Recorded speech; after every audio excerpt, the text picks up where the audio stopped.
This is a 1990 book notes excerpt where Brian Lamb interviews authors Dan Raviv and Yossi Melman.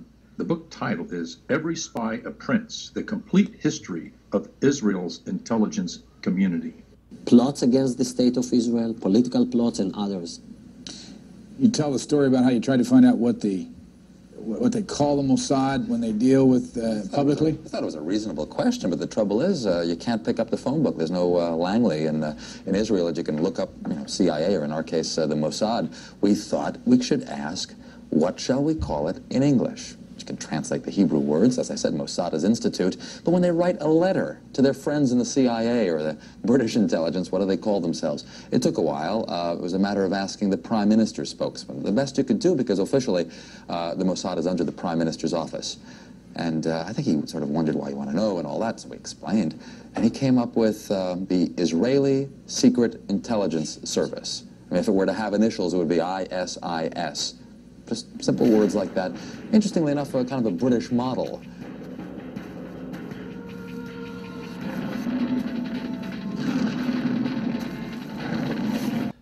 Hello everyone, welcome to Global Government News. It's Friday, September 19th, 2014.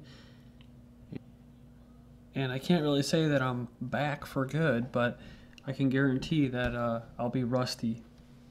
So that first video is based off this right here, Every Spy a Prince, The Complete History of Israel's Intelligence Community. I'm not sure if this is propaganda in and of itself, if this ISIS is actually the Israeli Secret Intelligence Service, because I've seen another video where ISIS was saying that Assad was there to protect Israel. So it's hard to believe what the hell is real and what isn't, which is why I stopped making videos. And yeah, I'm definitely not back for good. I just figured I'd try to do something, put something together today. So, but he's saying that the perpetrators or actors guild have English accents. Those are the ones chopping off heads. So a lot of this is coming from Europe and the wonderful multicultural immigration policies of the EU and the US. Saudi Arabia provides staging areas for attacks on ISIS or Mossad. Many mixed messages appearing in the news suggesting that the media is being influenced by a pair of oligarchy agendas and tug of war for propaganda, and you can see that just from the confusion. It's hard to make out what the hell is going on. Again, talking about the BRICS agenda against the Fed is gathering strength to suggest a second power center. And creating their own false flags. You see that a lot with Ukraine. That's what it is. So as far as a world war or anything, or a global thing, it's all about globalism, and it doesn't have anything to do with individual decision-making power. So none of this is really going to benefit you in a positive way, I guess. So why even cover it, right, if it doesn't really affect you positively? I guess just to know if, there's going to be a nuclear holocaust around the corner, you might want to have a sense that it's coming. But, otherwise, you could have people commenting on Yahoo about, we need to go over there in Iraq and start killing these ISIS people because they're beheading people, because the U.S. and stuff, they have the moral high ground. So he goes on talking about U.S. dollars being dumped, and we've heard this many times before, but yet the petrodollar, and the empire continues. I'm talking about the U.S., EU. This dynamic could be influencing how the media portrays the world events, as the backwash of dollars puts media coverage up to the highest bidder. And then you find this article, Russia, don't panic. That's what they're telling them. They urged people not to panic on Tuesday as the ruble fell to a new all-time low against the U.S. dollar, amid concerns about the effect of sanctions. So financial warfare on the country's economy fell about 1%, the weakest it's been since it was restructured in 1998. So if it's about globalism, is it about a unipolar world or a multipolar world? Putin and Russia, they want them to have their own cut, kind of like probably Assad or in other places, the Kingdom of Jordan. Even with this whole Scottish independence stuff, people who live there said it's not actually good for Scots, whether it goes either way. You get the oligarchs there in Scotland, or wherever that would be, you know, or in England, you know, if you want to break away from the EU, do you want Eurocrats and them making decisions in their pockets, or the local cartels? Some articles that I dug up today. First one, Iranian foreign minister says America helped create ISIS and is taking the wrong approach. He said that basically the Iraq War created the extremist group known as ISIS. He says if you look at the essence of them, it's the product of foreign invasion. He says foreign presence in any territory creates a dynamic for demagogues like ISIS to use the resentment in the population of being occupied. So there's some truth to that. There's no real mention of Israel at all. He said that U.S. actions seem to be based on American constituencies. I'm not sure about that. Again, I can care less about what happens over there, and I definitely don't have a freaking say. He could say American corporations. That would be pretty accurate, rather than what's best for the people of Iraq. So the people of America, or the constituencies, as he put it, aren't really deciding any of this. As far as the people of Iraq, he's saying that just let them hash it out. Don't put troops on the ground, which is what they're seriously considering now.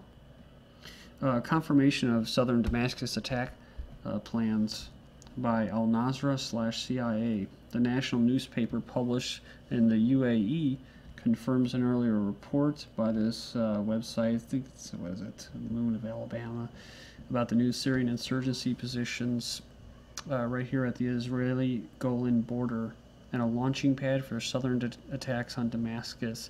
The territory could prove to be a key link between opposition forces in the south and those fighting in around the Syrian capital. Western and Arab military advisors, and I guess you can make a guess at who those guys might be.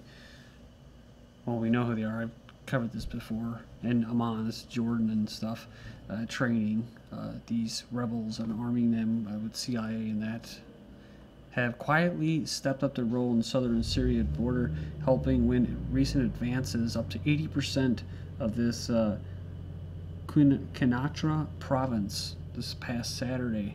That includes areas along the border with Israel, and they're going to get all these pipelines going on, these supply chains, which have mostly been cut off by, I guess, regime troops since last summer.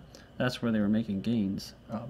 Maybe that's the problem. Maybe that's why they're going with airstrikes and stuff, and talking about ground troops, because Assad isn't able to contain this monster that they've helped create, right?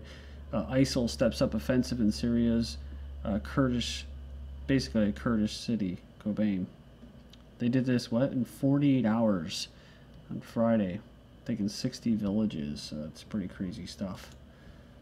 Next up, White House makes it official from September 12th. The U.S. is at war with the Islamic State. So you're going to have to create an enemy. If it's not the boogeyman, like terrorists or Al-Qaeda, whatever, to clamp down on your rights, they'll create a visible enemy. France, they were over in Libya carrying out their strikes. They were down in Africa blowing shit up. France joins U.S. airstrikes in Iraq and wipes out this ISIS target. They're the first foreign country to publicly add military muscle to United States airstrikes. Woohoo! Yeah, Assad, he wanted to join help in the fight. They said, no, we don't. We're trying to get you out of there. That's why we're funding rebels and terrorists alike, to take you out of there. We don't want to deal with you. We're done with you. You know too much, right? You're a vulnerable asset that, like I said last time, who's outlived their use. That's what you do with people when you deal with them for too long. I mean, you deal with these people to deal with the devil, right? Too much. Gaddafi or Saddam, they learned the hard way. Iraq official briefs. This is kind of big news. The Iraq officials are briefing Syria's Assad on ISIS fight. So they were meeting up.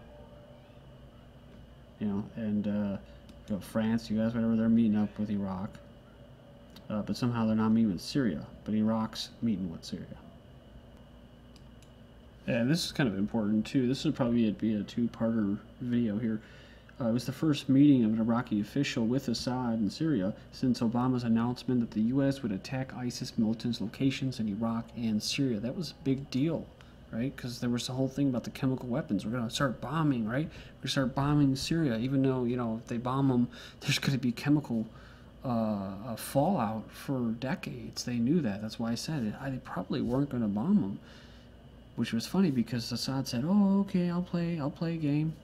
I'll play a game, whatever, and he did. He played ball, and they gave up the chemical weapons, and like Saddam with chemical, and Gaddafi with his weapons, and then they attacked them, right? And then so here we go. Following that, now they're going to be attacked with airstrikes. Well, they have been. And it's like I said before. Wherever the globalist, or at least this Western faction of the globalist, the Zionist NATO faction, it seems to be their tactic that wherever they want to go and occupy or take over their economy or the resources and bypass the people, they usually will bring their Al-Qaeda, they'll bring their Muslim extremists, their terrorists that they fund. They'll allow them to go over there and destabilize and take stuff over, and then, oh, we gotta take out the extremists, and then they'll go over with airstrikes and drone strikes and stuff, put in their puppets. Pope says the world's many conflicts amount to basically almost World War III. He says that, well, he condemned the arms trade, which are these same people, make lots of money, and plotters of terrorism, sowing death and destruction. So, again, I guess you can assume who those people would be, those groups. But if I were him, I'd be looking closer to home when you have stuff like this going out to the public. September 18th, diplomatic car belonging to the Vatican stopped at French border carrying a lot, 4 kilos of cocaine worth an estimated 500,000 Italian currency dollars. Hey, the Pope, he's going to be assassinated possibly by ISIS now, so we're hearing a lot of propaganda about this. But ISIS is planning to kill the Pope in one of his overseas trips because he supports the airstrikes in Syria and Iraq. He supports creating a situation or a situation that will lead to this World War III that he's warning about. Obama seeks Arab allies against the Islamic State. This is about a week ago. But must overcome mistrust of U.S. So, overcome years of accumulated mistrust of American policies. What Putin calls bomb democracy. It could also be that they're learning from the mistakes of, say, Gaddafi and Assad or Saddam Hussein, that you deal with the devil, and eventually they're going to come and they're going to pull your card and they're going to take you out. I'm sure the autocrats, and whether it's, well, not really Bahrain, but Saudi Arabia and different places, Jordan, maybe they're always wondering, losing sleep at night, when are they going to come and bring the protesters, you know? When are the uprisings going to begin? Everyone knows that the U.S. and its allies have heavily backed Islamic terrorists in Syria in an attempt to implement regime change in that country. But you know that they previously carried out regime change in Syria. In 1949, they backed a right-wing coup in Syria. And why? Oh, the Arabian-American oil company want to construct a trans-Arabian pipeline. So a lot of this always goes back to energy and economics and money. So this is why these countries have a little bit of mistrust. The U.S. has completed regime change in Syria. 1949, Iran 53, Iraq twice, Afghanistan twice, Turkey, Libya, and other oil-rich countries. This is what we'll get into in the next video. Just a little bit. Greater Israel, the Zionist plan for the Middle East. And here's a little picture of the Promised Land. All these places that we're talking about, right? All of Syria, Iraq, northern Saudi Arabia, Egypt. These rebels that the U.S. is going to give $5 billion to says, we're going to use America's money to fight Assad, not just ISIS. Well, good. That's what they want, regime change. Devil's deal, dealing with the devil. U.S.-backed Syrian rebels have already signed a pact with ISIS, so they're already aligning with them with the 5 million clams that they got to fight. And to wrap it up, Obama uses war on ISIS to overthrow Syria's Assad. Thank you.